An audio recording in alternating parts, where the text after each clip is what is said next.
Good morning. We welcome you, your family, and your friends to Unity Spiritual Center, where we honor the universal truths in all religions and respect each individual's right to choose a spiritual path. No matter who you are and where you might be on your spiritual path, you are always welcome here. My name is Jane McLean, and I am the platform assistant. Today we have Reverend Pete Ray as our guest speaker and Four Calling Birds as our musical guests.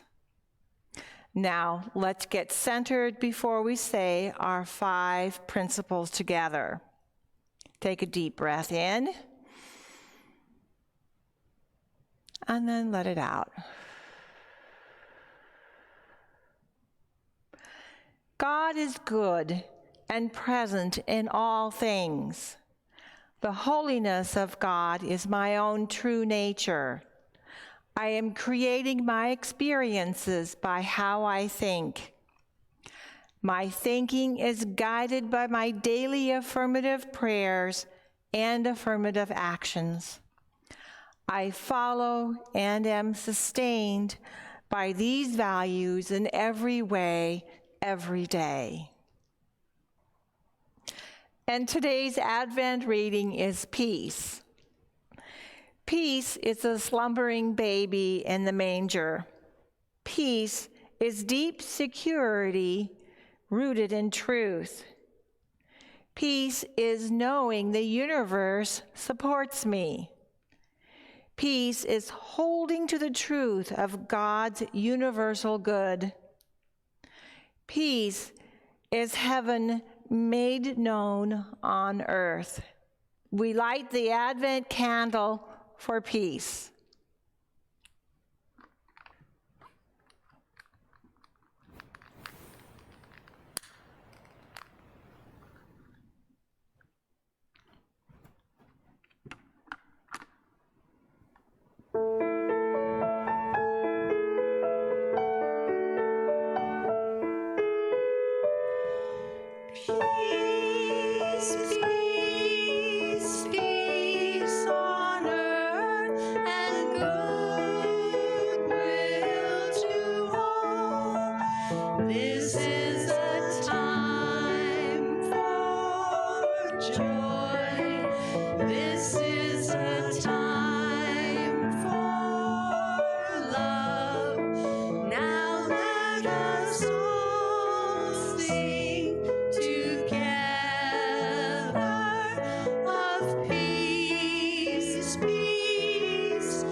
And now let's welcome Reverend Pete Ray.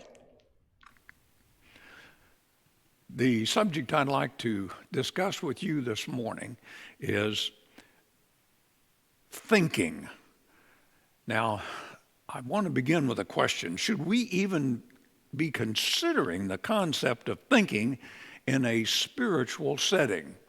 Now, many persons would say that that's just not the way it is, that we ought to be thinking more about faith or belief would be more appropriate in a spiritual setting. But in fact, I want to suggest to you that thinking is extremely important to both our spiritual life and our life in this world.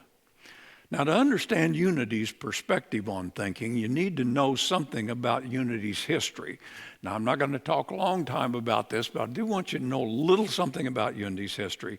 Unity emerged as part of something called the perennial philosophy, from Plato and Socrates, through Thoreau and Emerson, through the Transcendentalists to New Thought, and then on to Unity and any number of divergent messages that came out of this perennial philosophy.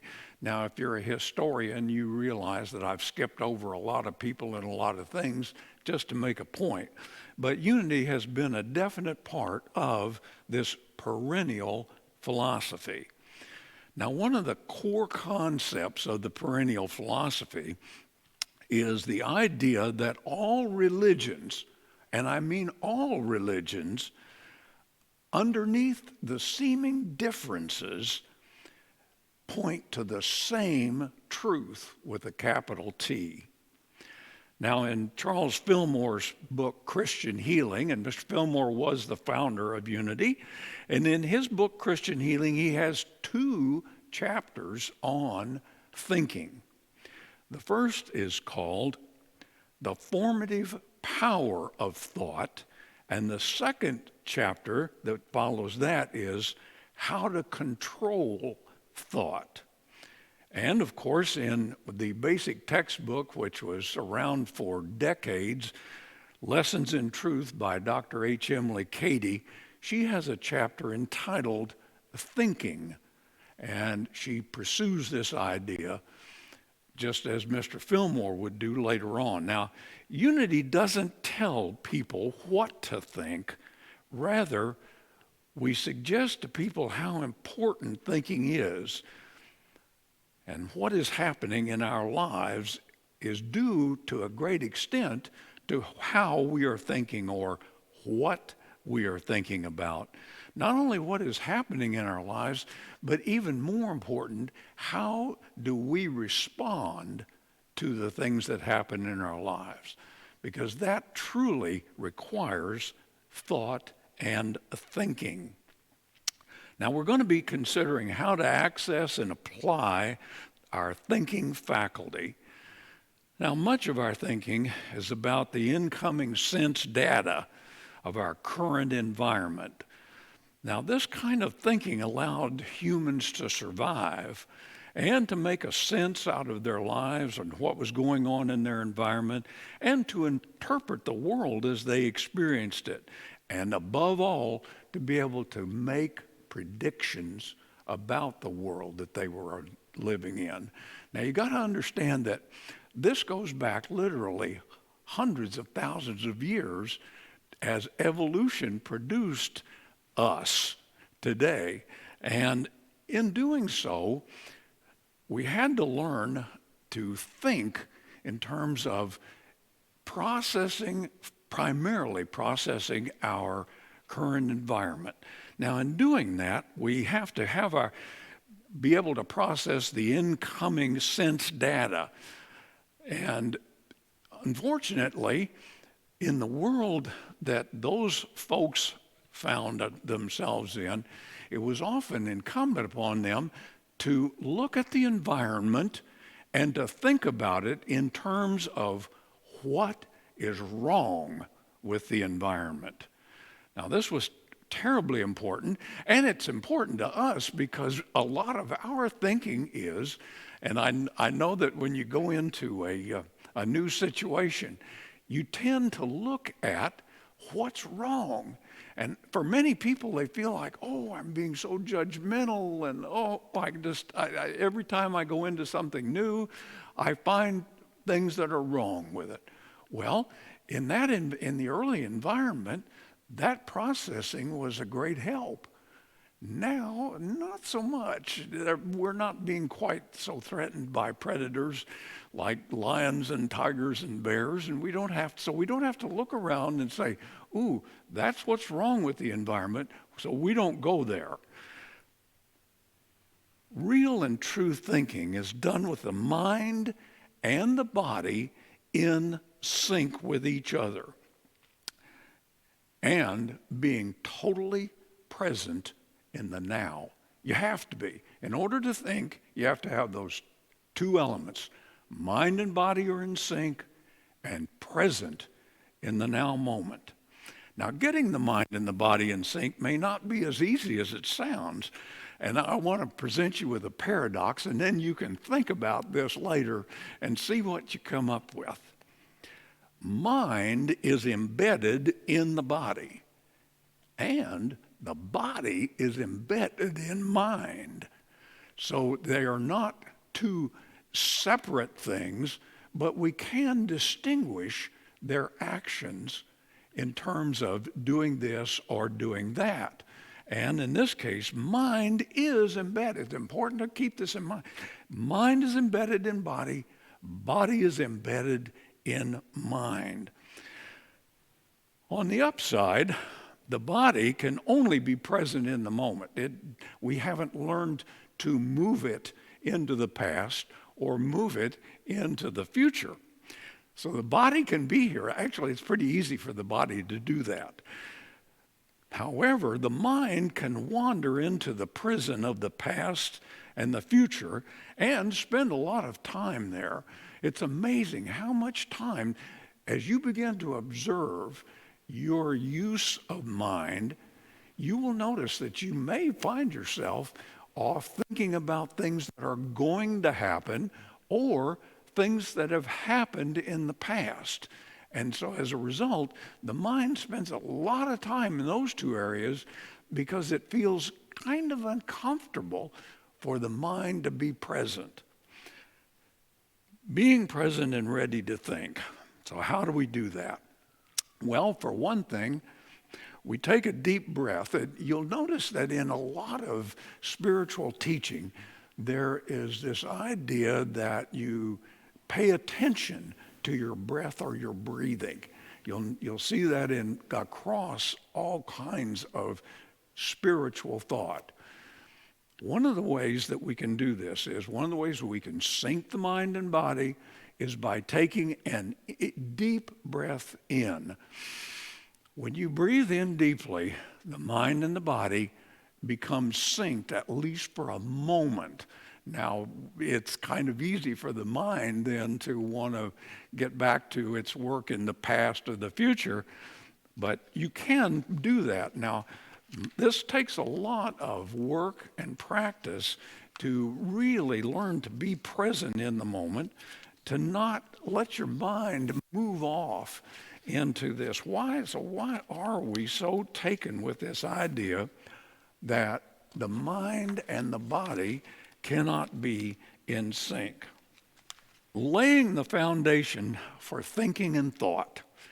One of the most important purposes of thinking is to move knowledge to understanding.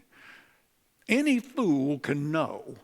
The point is to understand. Now, thank heavens I wasn't the first one to say that to you, because Einstein said that. And I want you to listen to this carefully. Any fool can know. The point is to understand. I realized quite some time back that I knew a lot of things, and I understood very little. So I set out to actually move the knowledge that I had into the area of understanding. When I looked at my life, I noticed, for instance, that I knew a lot of things about computers, but I understood almost nothing about them. And so I started to delve into them, actually took one apart and looked at it. I used to wonder if there were little gerbils or something in there running around, and that was what was making this thing happen. But in fact, it's quite different than that. And when you understand what's going on in there in the physical sense, then you begin to understand the processes, and you can work with it better. So we're going to be moving, and there's nothing wrong, incidentally, with knowledge or knowing things. I'm a curious person. I just love to know stuff, and that's fine. So don't be put off by that. You don't want to stop knowing. You just want to be able to sort through what you know so that you can then decide whether or not you want to move it to understanding. Recently, I became interested as a result in being interested in computers. I became interested in something called coding. And I started looking into it, and I suddenly realized I'm not interested in coding. I don't want to know that. I don't want to know about that segment of computers. I just want to know how they work in other settings. So I just said, okay, fine, I know that, but I don't want to learn to understand. I don't want to take the time to learn to understand it. I'm more interested in understanding other things. So how do we do this then? How do we move knowledge to understanding? Well, what I'm going to suggest to you is that Jesus suggested a program, very simple program, very straightforward program for moving knowledge to understanding. And he says it very simply in the 7th chapter of Matthew. Now, the entire 7th chapter of Matthew is important. It's not only important, it is pure truth. There's not a lot of narrative in it. It's just pure truth in there. As a matter of fact, for myself, I wound up printing it out, just the 7th chapter, so that I could actually go through it constantly to remind myself of the truth in there. All right, Matthew 7th chapter, 7th and 8th verses. Now, Jesus says there, ask and it will be given you. Search and you will find. Knock and the door will be opened for you. Then in verse 8, the immediate verse after that, he appears to say the same thing over again. It's like, what is he just repeating it? Do you think I didn't get it the first time? And that's not true. In fact, the 8th verse tends to clarify verse 7. And here's what he says in verse 8. He says, for everyone who asks receives. Now, this is really important that you listen to what he's saying and not what you hope he's saying, because it does kind of sound like on the surface that he's saying, well, just ask for anything you want and you'll receive it. But that's not what he says. He says, now pay attention. He says, ask and you'll receive. But he doesn't say what you'll receive. When I first heard this as a child, I thought, I struck a gold mine here.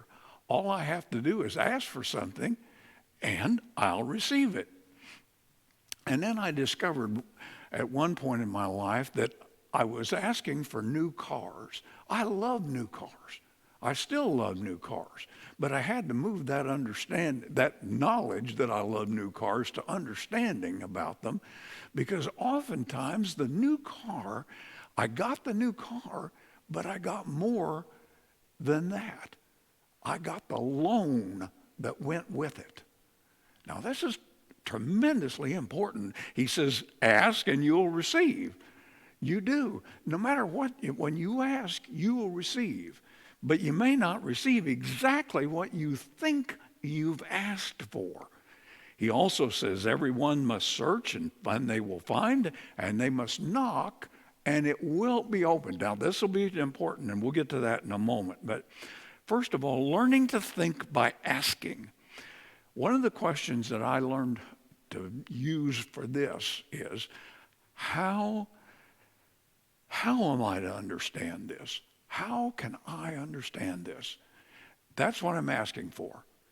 I'm asking to learn how to understand, to move that knowledge that I have to understanding, or to release the knowledge and say, I'll set that aside because I'm not wanting to pursue that. So I need to ask that. How am I to understand? Now, what we receive then is the possibility to understand through developing a different perspective. And it is so important. You can understand things sometimes. You can understand people by just allowing yourself to see things from their perspective rather than trying to see it just from your own and interpret it in that way and then predict what they're going to do based on what you think or your perspective of what they're trying to accomplish. Really important. So ask for understanding, and you'll receive the opportunity to understand. And then he says, we can learn by searching. Now, what does it mean to search? Well, to search literally is defined as to examine closely, to examine carefully, and to establish certain facts.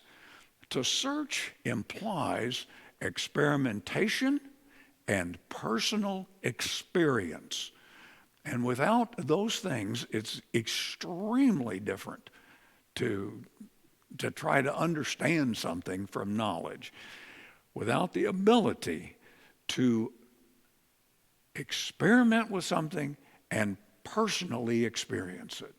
Because once you've personally experienced something, you will then begin, you'll notice a new sense of understanding it when you've personally experienced it. So searching is the second point, and it is so very important that we get this. Sometimes we don't set a very definite goal about what we're searching for. And I used to wonder, why is it that sometimes I just don't feel comfortable setting a permanent goal or a definite goal? And then I began to realize when I began to check into this and try to move that knowledge to understanding about goal setting, I realized that when we don't have a very definite goal, we can't fail. It's that simple. People cannot fail when they don't set a permanent goal or pronounce a permanent goal for themselves. And it feels a little bit more comfortable. But in fact, if you are not absolutely certain about what you're searching for, it's highly unlikely that you're going to find it. It becomes almost impossible. So we want to set a definite goal about what we are searching for. Now, finding dimes and quarters may sound like an odd goal to set in life, but for personal reasons, I set that as a goal. And at first I wasn't finding many dimes and quarters because people don't just go around throwing them about actually, even though they're not quite so plentiful as they were. But I wanted to find dimes and quarters, and I was learning how to move this knowledge that I wanted to get dimes and quarters to an understanding about dimes and quarters. And I came up with size, shape, and shine. Those are the three S's in terms of finding them. And so I had this definite goal I want to find, and I started finding all kinds. As a matter of fact, my wife started to collect them in a jar at home, and we've just darn near filled that jar up with these dimes and quarters. I'm just amazed, truly amazed that worked. But searching, being definite about what you're searching for, then you will find. Now, the last step for moving knowledge to understanding is, it says, knock and the door will be opened for you. Oh, that's kind of an odd one. That's a kind of a paradox. Why don't they put a handle on the outside and I'll just open the doggone thing for myself? Well, because it part of the process of knocking, and the door is opened for you. And to move knowledge to understanding, we have to knock. And what door are we going to have opened? Well, we're going to have that door to opportunity. And when it's an opportunity, you need the door. The door will open itself. When you've received an opportunity, you've asked I want to understand this, what I know, you will receive an opportunity to do that. Now, the important thing is that door opens, and then you have to decide, do I want to go through this door and to move this knowledge into understanding this? Because I may have some experiences that may be a little uncomfortable for me. I may have to change my perspective about things in order to make sure that I use the opportunity correctly. The opportunity is a seed, and you can plant that seed, and that seed will grow from knowledge. The seed of knowledge will grow to understanding. And the plant of understanding has to be tended, and it has to be desired. And when it is, it will bring forth the fruit that you have been looking for.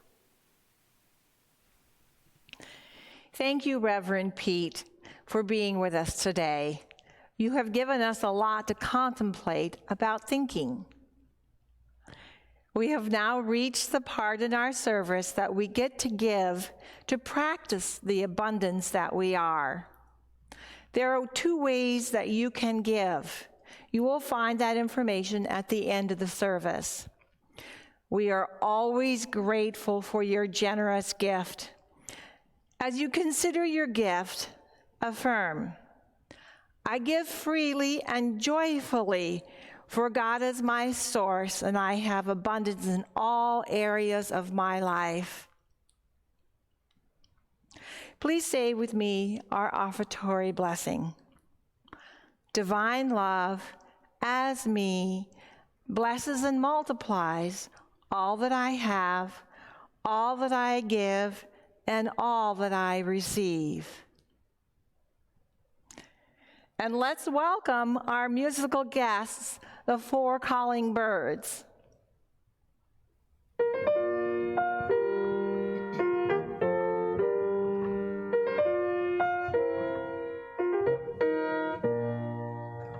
This is my wish for the world, that peace would find its way to every boy and girl.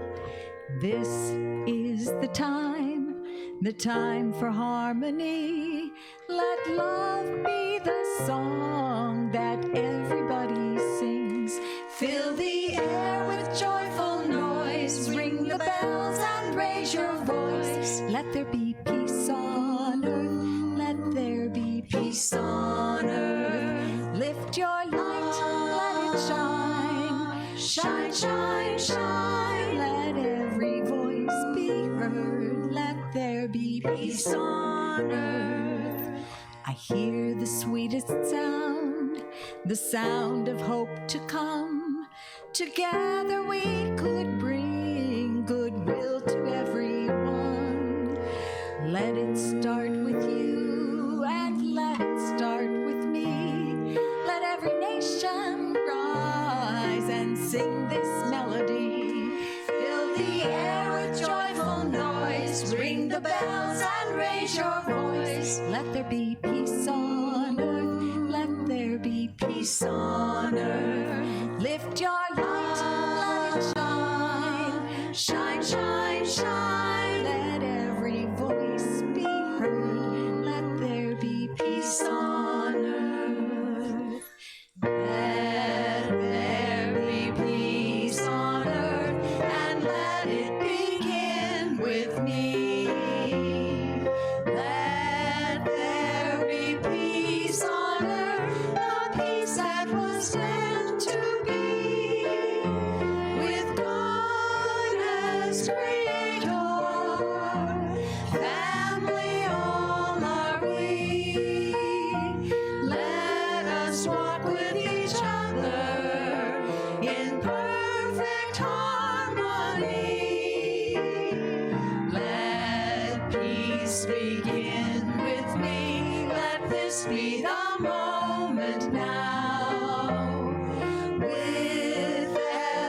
step I take, let this be my joyous vow, to take each moment and live each moment in peace eternally.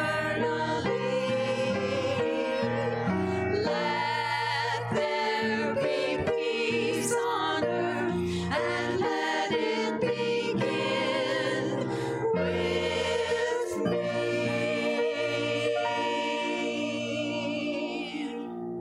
Let every voice be heard. Let there be peace on earth. Thank you so much. That was so beautiful. We are at the end of our service. Let us say our prayer of protection. The light of God surrounds us.